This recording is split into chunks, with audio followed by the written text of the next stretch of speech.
lo que vamos a estudiar es quizás la afirmación más audaz de toda la fe cristiana. Hoy día lo que vamos a hablar es acerca de que Jesús de Nazaret es a la vez verdadero Dios y verdadero hombre. Entonces vamos a intentar construir de cero, así que no se preocupen si hay palabras que no entienden, porque lo voy a intentar explicarlo mejor. Denme, ahora sí. Entonces, primero vamos a empezar con una pregunta muy simple, como una pregunta que hasta un niño podría hacer, y que lean conmigo en la pantalla. En la pantalla dice que en el Evangelio de Juan, capítulo 4, Jesús va caminando, Jesús se cansa y se sienta junto al pozo, junto a un pozo.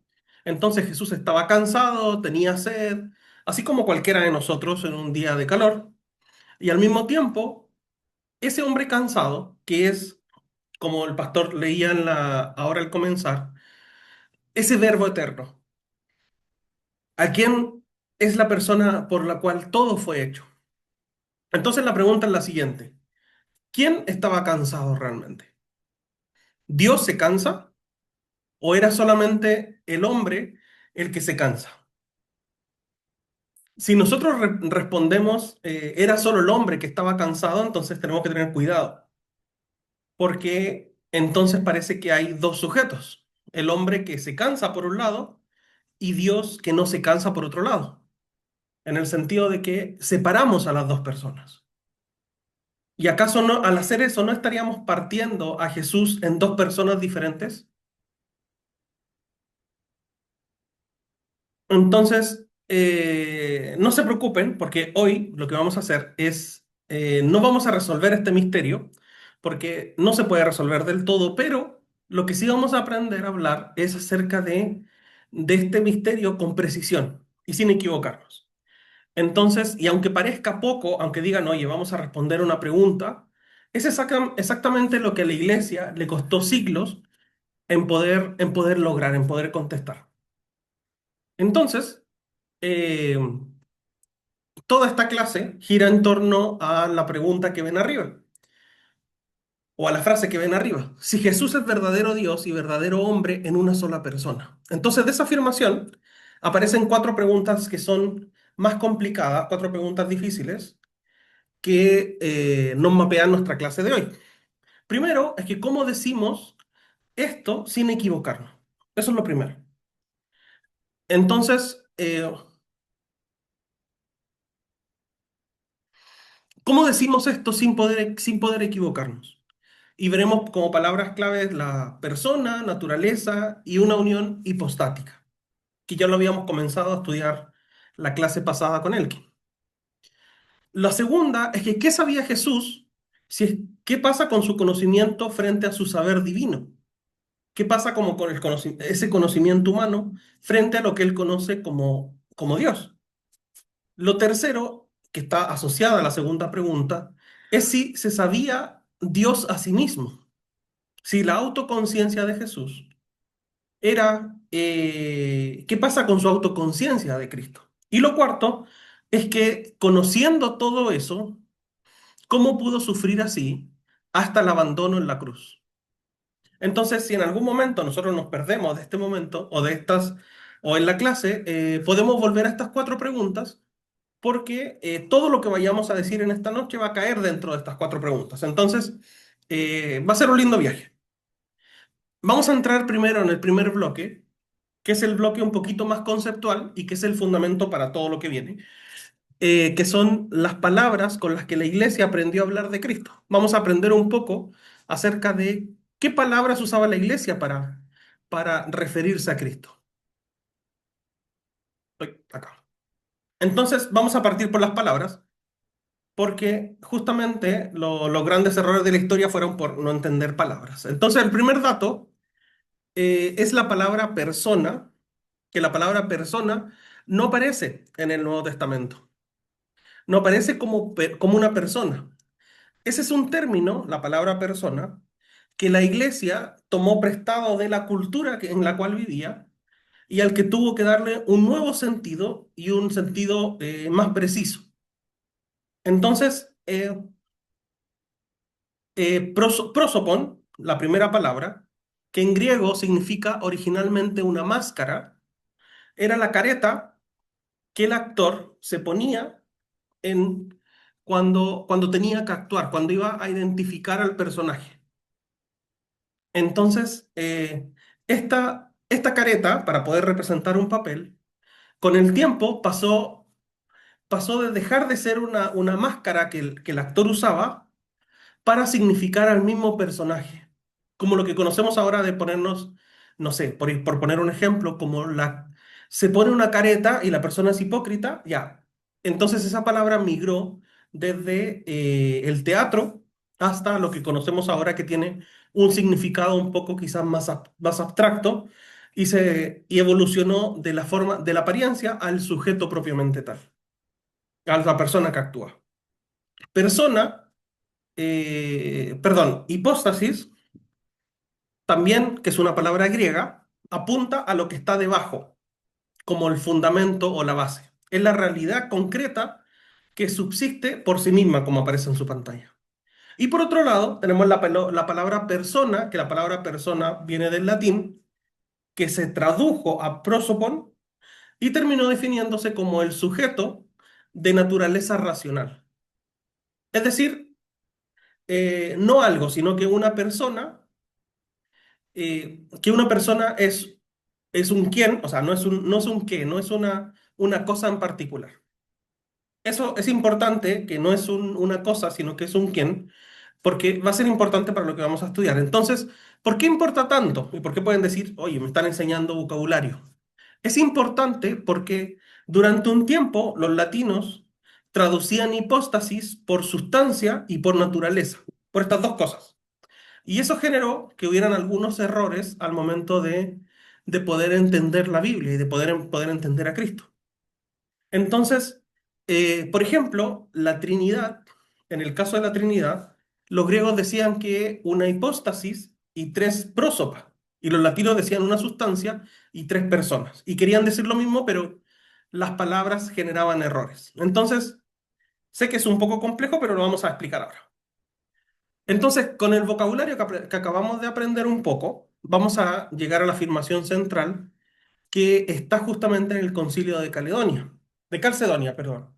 Y el Concilio de Calcedonia lo que hizo fue fijar en el año 451, lo que hace es fijar lo que es la persona. Entonces, en este diagrama, que se puede ver ahí tres pelotitas, el círculo grande es la persona del Hijo, que es el Verbo encarnado, o sea, o el Verbo eterno, y dentro de esta conviven, dentro de esa única persona del Verbo, conviven dos naturalezas que son completas, tanto la naturaleza divina como la naturaleza humana dentro de la persona, dentro de ese Verbo. Entonces, eh, y lo que tienen a la derecha, lo que hace esto es responder a dos preguntas, que son dos preguntas distintas. Una, la naturaleza, que responde a qué es la persona, qué es el verbo, y que justamente responde, y que en Cristo hay dos respuestas. Una, por un lado, es Dios, y por otro lado es hombre, pero está dentro de la misma persona. Entonces, eh, y dos, o sea, y la segunda es que esta persona que responde al quién es una sola respuesta que es el hijo. Entonces, para poder aterrizar un poquito esto, los teólogos usan una analogía que tienen un poco en la tarjeta de la izquierda, de qué pasa, o sea, en este caso del cuerpo y alma, que es un solo yo. Aristóteles lo que decía es que los ejemplos cojean y, eh, y Bergson lo que decía es que los ejemplos se vengan. Entonces, toda analogía, la analogía que nosotros podamos usar, tiene una falla en algún punto, no es perfecta. Y la analogía es esta, en que en cada uno de nosotros conviven dos realidades muy diferentes, el cuerpo material y el alma espiritual, que son de naturaleza diferente. Por ejemplo, el cuerpo lo podemos tocar y lo podemos ver, sin embargo, el alma espiritual no podemos usarlo con las mismas, o medirlo con las mismas herramientas con las cuales usamos el cuerpo, que es lo que vemos. Pero sin embargo, nosotros no decimos que en nosotros hay dos personas, una persona espiritual y una persona material. Somos la misma persona. Entonces, esa analogía que nosotros podemos usar, lo que decimos es que yo, cada uno de ustedes, de los que está aquí, somos un único yo. Y lo mismo ocurre en la naturaleza de Cristo. Es solo una persona, es solo Cristo. Entonces, en la tarjeta de la derecha, donde coge esta analogía, es que en cuerpo y alma son dos naturalezas incompletas que juntas forman una sola, juntas forman la naturaleza humana. En Cristo, en cambio, la diferencia de esta analogía es que Cristo tiene dos naturalezas completas. Claro, nosotros solo con cuerpo y con alma no somos nada, y solo con alma y sin cuerpo tampoco. Pero Cristo sí son dos naturalezas completas. Divinidad plena, o sea, era divino completamente, pero también era humano completamente. Por eso, Javier Zubiri lo que decía era que en Cristo no existe precisamente una unión, sino unidad. Y esta es la diferencia entre unión y unidad. Algo que todavía es más estrecho incluso que cualquier ejemplo que nosotros podamos tener. Porque la presencia de Cristo, decía Javier Zubiri, la presencia de Dios en Cristo no es una unión, es una unidad. No anula, esta unidad no anula su humanidad, sino que al revés lo que hace es sublimarla, es mejorarla o potenciarla. Entonces, el segundo bloque es que si Jesús es verdadero hombre, entonces, o sea, eh, como una persona completa, surge una pregunta que dice, que aparece dentro del Evangelio según Lucas, y que dice que Jesús progresaba en sabiduría. O sea, nosotros podemos decir Jesús aprendía, Jesús iba creciendo en algo. O sea, ¿por qué tenía que crecer en algo si era perfecto? Entonces lo vamos a ver ahora. La consecuencia de que Jesús sea un verdadero hombre incomoda a mucha gente que es cristiana, a mucha gente que habla de Jesús. Pero es importante, es esencial, porque Lucas escribe que Jesús iba progresando en sabiduría, en estatura, en gracia. En estatura lo entendemos. Sé que cada uno entiende que un niño va creciendo y en estatura crece. Pero el texto también dice que en sabiduría. Entonces, el que es la sabiduría, el que es la sabiduría de Dios, tuvo que aprender a hablar, tuvo que aprender a leer o tal vez usar las herramientas de su papá. Entonces, la respuesta que da la fe clásica dice, sí, es hombre. Y eso no rebaja su divinidad, sino que al contrario, lo que hace es garantizar que esta humanidad de Jesús fuera real y no fuera un disfraz, no fuera una careta. La careta que habíamos hablado hace un momento, que no fuera un traje de humano, sino que realmente fuera humano completamente. Entonces tenemos que sostener dos verdades que están aquí en sus dos cuadritos, que dicen en cuanto a Dios y en cuanto a hombre. Por un lado, en cuanto a Dios, por la izquierda, Jesús conoce todas las cosas. Y por eso que conoce a Natanael antes de que se lo presenten, antes de que llega, antes de que Natanael llegue. Antes de que Lázaro muera, o que Lázaro estaba a distancia, Jesús sabía que Lázaro había muerto. Y cuando estaba y en cuanto a hombre, en el lado derecho, sabe, porque dice que fue tentado en todas las cosas, entonces conoce cómo nosotros, a través de los sentidos y nosotros a través de nuestro pensamiento, de la razón, aprendemos. Él sabe porque ha pasado hambre. Él también se cansa del camino. Y ahí volvemos a cuando estaba sentado al lado del pozo. Entonces es una humanidad que es real y que no es fingida en Jesús. Y aquí seamos sinceros un poquito con estos límites, como aparece el cuadrito amarillo al final. Podemos afirmar que Jesús en cuanto hombre, realmente podía adquirir conocimientos nuevos. Lo que no podemos explicar, lo que no podemos tal vez explicar tan simplemente, es el cómo se relaciona eso dentro de la única persona que tiene todo el conocimiento divino. Entonces, ante esa pregunta, lo más honesto que podemos decir es no sabemos, no tenemos idea. No sabemos cómo esto ocurre. ¿Cómo es que Jesús, teniendo todo el conocimiento divino, porque era divino realmente, podía crecer también en sabiduría y podía crecer también en conocimiento? Solo sabemos qué ocurría. Entonces ahí tocamos un poco el misterio de poder, de que sea la única persona, de que es tanto hombre y es tanto Dios al mismo tiempo. Y Tomás de Aquino, Santo Tomás de Aquino, dedicó 4 preguntas o 4 cuestiones completas a este tema. Él nos entrega una imagen que nos va a ayudar mucho, como por ejemplo lo que ven en pantalla. Imaginemos 2 luces. Si son del mismo tipo, el sol, una lámpara, la más fuerte tapa a la más débil. O sea, si nosotros ponemos una lámpara al sol, lo que va a hacer es que la más débil no se vea. Es lo que pasa con nuestros teléfonos cuando los ponemos al sol. Casi no vemos porque el sol lo tapa. Pero sí, a plena luz del día no lo vemos, pero sí son de tipos distintos.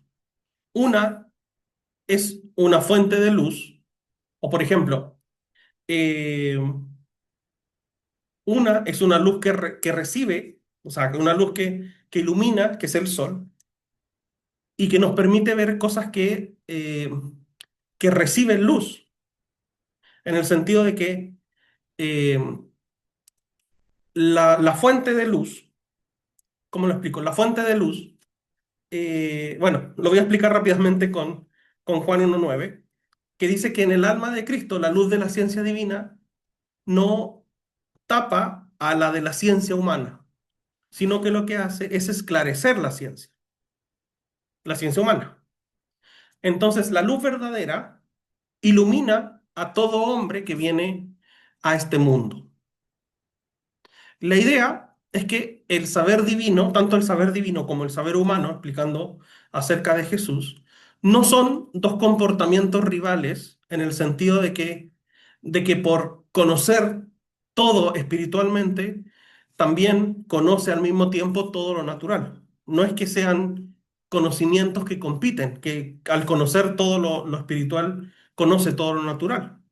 Entonces la idea de que este saber divino y el saber humano de Jesús eh, no compiten dentro de un cajoncito o dentro de un universo pequeño, sino que en cuanto hombre, conocía todo lo de como hombre podía saber. Y en cuanto a Dios, conocía todo lo que Dios conoce. Entonces lo divino, lejos de aplastar al conocimiento humano por ser inferior, sino que elevaba este conocimiento humano. Como tercer bloque, lo que vamos a ver es que ¿qué sabía Jesús?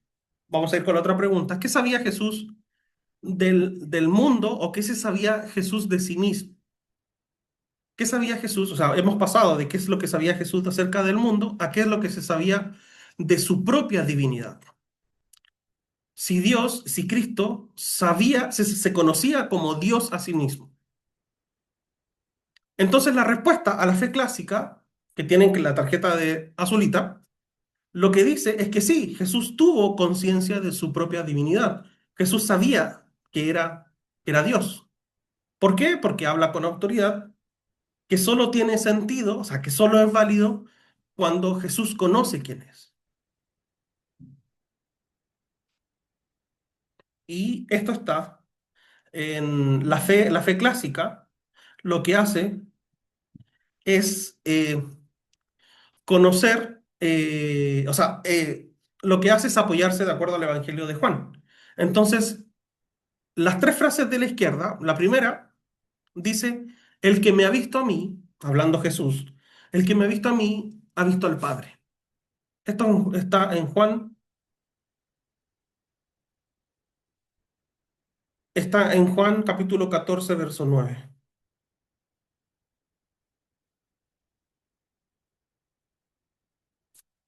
La segunda es que dice que yo y el Padre somos una misma cosa, que es más fuerte que la primera todavía. Y la tercera, cuando él dice que yo soy el pan, yo soy la luz, yo soy el camino. Cuando es esta, lo que dice Jesús, es eco de Éxodo 3 verso 14. Entonces, eh, hay muchos que dicen que aquí es un eco deliberado del nombre que Dios se da a sí mismo, el gran yo soy, en Éxodo 3. Entonces Jesús está usando sobre sí mismo lo mismo que los judíos ya conocían, que Dios se refería a sí mismo, como un lenguaje reservado a Dios mismo. Entonces lo que hace Jesús es hablar con una autoridad que justamente solo tiene sentido si efectivamente él sabía que era hijo de Dios. Y aquí hay un riesgo moderno, hay un problema moderna que está contrastado en las dos tarjetas que ven aquí. Porque en el siglo XX, algunos teólogos lo que hicieron fue, querían tomar muy en serio la psicología humana de Jesús. ¿Y qué empezaron a decir? Miren, psicológicamente, Cristo tenía dos conciencias, o tenía dos yo. Uno como un Cristo divino y otro un Cristo psicológicamente humano. Y decían, ¿y cómo se unían estas cosas? Por el amor, en un vínculo de amor, que era el callejón sin salida, el que ven ustedes a su izquierda. Y que la intención realmente era linda, era buena, pero el problema que aparece en la tarjeta roja, que es el callejón sin salida, es que termina con dos sujetos, termina con dos personas, uno divino y el otro humano, que se unían a través del amor. Entonces hemos vuelto sin querer al error antiguo llamado nestorianismo, que de hecho ponía dos personas en Cristo, para tratar de justificar un poco cuál era el Cristo humano y cuál era el Cristo divino. Y rompe justamente con Calcedonia, con lo que Calcedonia quiso proteger, que Jesús es un único persona, es un único quien. Y por otro lado, ¿cuál es la salida sana de esto? Es que podemos distinguir en Jesús lo que es humano y lo que es divino, o sea, su conciencia humana real, pero no convertir esta distinción de lo que era humano y de lo que era divino en Jesús como una separación que partiera a la persona en dos, que dijera, esto es la parte humana, esta es la parte divina. ¿Por qué? Porque hay un solo yo en Cristo. Es uno solo el verbo encarnado, no son muchas personas en una persona. De acuerdo a Javier Zubiri, dice, el Hijo de María, Jesús, se sabe perfectamente Hijo de Dios sencillamente porque lo es.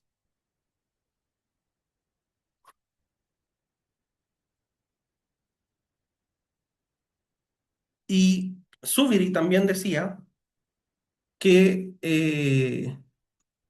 Cristo no se conoce como en un espejo, sino viviéndose como hijo desde adentro. Y en el último bloque vamos a hablar acerca de dónde la doctrina se vuelve carne viva, justamente en el sufrimiento de Cristo, hasta el grito cuando dice, eh, Elí, Elí, lama sabactani, ¿por qué lo ha abandonado? Entonces, eh, esta es la pregunta quizás un poco más humana de todas, porque justamente en Getsemaní dice que Jesús, la Biblia dice que Jesús suda sangre, suda algo como gotas de sangre. Y lo que dice es pedir que si es posible que pase de él esa copa, que pase el cáliz de él. Y justamente en la cruz grita, Dios mío, ¿por qué me has abandonado?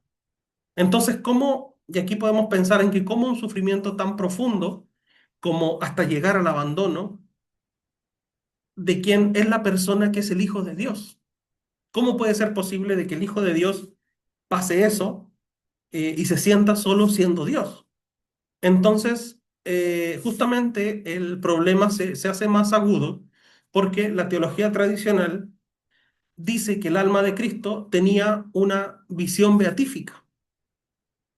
O sea, que Dios al mirarlo se alegraba. Entonces, ¿cómo gozar de esa visión de Dios alegre y a la vez padecer un abandono tan angustioso de parte de Jesús? Parecen ser excluyentes estas cosas. Y justamente Tomás de Aquino lo que hace es responder con una distinción que es muy fina, pero que está separada en estas dos franjas que pueden ver en su pantalla, y que dice que el alma no es un bloque homogéneo, no es, tiene potencias superiores, tiene la inteligencia, tiene la voluntad, eh, que son vueltas hacia Dios, o sea, que tanto la inteligencia como la voluntad son vueltas hacia Dios, pero que tiene potencias inferiores que son más ligadas a la sensibilidad y al cuerpo, que están dentro de la misma alma. Y la tesis de Tomás de Aquino lo que dice es que en las potencias superiores, o sea, en la inteligencia y en la voluntad, gozaba de la visión de Dios, justamente, en lo más alto y más profundo de su alma. Pero al mismo tiempo, en la franja de abajo, o sea, en las potencias inferiores, experimentaba un dolor verdadero, un dolor real, un dolor que no estaba fingido. Tristeza por, por la traición de Judas, porque Pedro lo estaba negando, por todo el peso de su pasión, por todo lo que estaba cargando en ese momento. No era un dolor, eh, un dolor de teatro, sino que era un dolor real.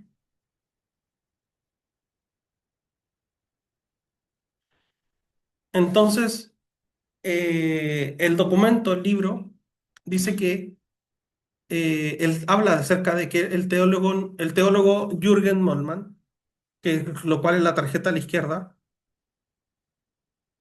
dice que su intuición es que la cruz y la resurrección, tanto la cruz como la resurrección, se interpretan mutuamente. Una resurrección sin cruz sería solamente un milagro espectacular, pero una cruz sin resurrección sería solo fracaso. Entonces hay que mirarlas juntas, justamente. Y hay un paso más allá, que en la cruz no sufre solo el Hijo en su humanidad, sino que de algún modo toda la Trinidad está implicada en ese dolor. Y que el sujeto último de la pasión dice que es la historia de Dios.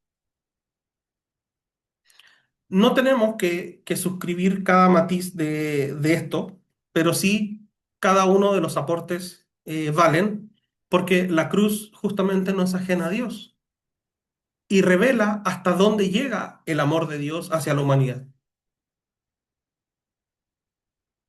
Y aquí está la clave que da luz a este problema, sino que la tarjeta de la derecha, que es este último horizonte, no es justamente en la cruz, sino que el último horizonte está en la resurrección. El mismo Jesús, lo que hace es recordárselo a los caminantes de Maús y que dicen que era necesario que Cristo padeciera para entrar en la gloria, para entrar en su gloria. Entonces el sufrimiento de Cristo no es la última palabra, sino que es el camino hacia la resurrección, que es el verdadero ser propio y la culminación de toda la cristología. Entonces, antes de poder cerrar esta explicación, esta clase, eh, una herramienta que pueden usar para toda la vida y que justamente resuelve la pregunta con la que empezamos es que se llama comunicación de idiomas. Como en Cristo hay una sola persona, entonces podemos atribuir que a esa única persona tiene tanto lo humano como lo divino. Por eso es correcto decir que el Hijo de Dios murió en la cruz o que el niño nacido en Belén es el creador del mundo. Porque si no tenemos esto junto dentro de la misma persona de Jesús, simplemente es un hecho más. Suena, o sea, es un solo sujeto. Entonces la regla de oro para poder no equivocarse en estas dos cosas, tanto como Jesús como hombre, como Dios, es que es como añadir, en cuanto Jesús, en cuanto hombre, tuvo hambre, se cansó, sufrió, y Jesús también, en cuanto Dios, es todopoderoso y conoce todas las cosas. Entonces el que, ya respondiendo a la pregunta de cuando Jesús estaba sentado en el pozo, podemos decir, ¿quién estaba cansado junto al pozo? El Hijo de Dios estaba cansado, porque es un solo sujeto en cuanto a hombre. Y esa pequeña fórmula de agregar el en cuanto, lo que podemos decir es que o sea, esta pequeña fórmula de decir en cuanto es este fruto maduro que ha surgido después de siglos de discusión y que justamente nos guarda de los dos errores y de poder conciliar a este Jesús como hombre y este Jesús como Dios. Y nos salva de poder dividir a Jesús en dos y de poder confundir sus naturalezas. Entonces, si solo nos llevamos una idea el día de hoy, que sea la de esta lámina, la de esta última lámina, que en Jesucristo hay dos naturalezas plenas, tanto Dios como hombre, que subsisten en una sola persona, el Hijo, sin confusión, o sea, sin cambio, sin división, sin ninguna separación, y que estas cuatro negaciones, o sea, sin confusión, sin cambio, sin división y sin separación, vienen desde el Concilio de Calcedonia, y que son como cuatro guardas, como cuatro protecciones. Dos, que no, nos impiden mezclar las dos naturalezas. Dos, nos impiden separar a la persona. Y todo lo demás que vimos hoy, tanto como lo que Jesús sabía, como lo que sentía, como lo que sufrió, son consecuencias de tomar en serio estas dos verdades a la vez. No es un rompecabezas para expertos en teología, sino que Jesús sea verdadero hombre, significa que Dios conoce nuestra sed, conoce nuestro cansancio, conoce el miedo que tenemos a morir y que lo conoce desde adentro. Que sea verdadero Dios, por otro lado, significa que ese hombre que sufrió con nosotros tiene poder para salvarnos. Por eso la tradición decía que la cristología está también la verdadera antropología. Cristo lo que hace es revelarnos hasta dónde puede llegar lo humano y cuál es nuestro último destino. Y justamente la Biblia cierra con lo de Apocalipsis que dice, ven Señor Jesús.